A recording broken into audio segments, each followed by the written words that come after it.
Well, joining me now to discuss all this and more is former White House Chief of Staff and Senior Advisor at Bondi Partners, Mick Mulvaney. Mick, great to have you with us on the program this week. So much to talk about.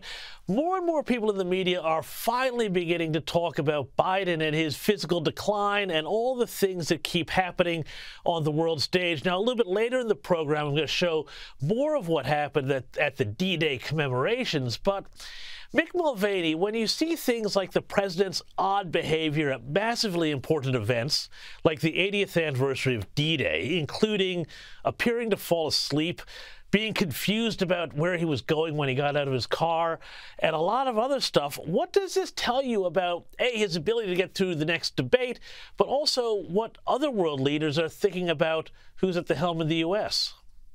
Yeah, James, that second point is especially important now here on the as we go into the weekend of the 80th anniversary of the D-Day invasions. Keep in mind, the day that Joe Biden left for France, the Wall Street Journal, a very prominent newspaper here in the United States, ran a front-page story about what happens behind closed doors with Joe Biden. And it was a scathing attack on his capacity, on his ability to essentially do the job. And the Democrats came out absolutely howling about it and trotted out all sorts of comments from other world leaders saying how capable that Joe Biden was.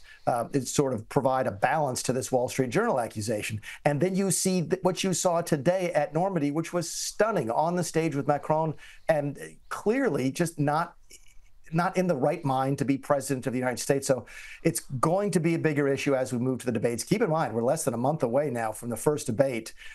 And I fully expect Joe Biden to be capable that evening because there's ways to manage his capacity on short terms. There's drugs you can use, et cetera. Maybe we'll talk about that before we get to the debate.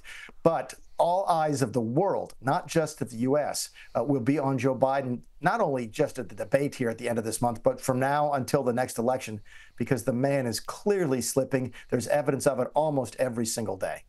Well, Mick, I mean, you've been chief of staff to Donald Trump. You know what it's like inside a White House. You know how a president will be, in public versus in private. But where is this great, with it, hyper-competent, doing quadratic equations in his head, Joe Biden, that they say, behind closed doors, he's sharp as a tack? Why don't we see this out on screen? Yeah, because that Joe Biden never existed. Look, he's not always been, 120 years old.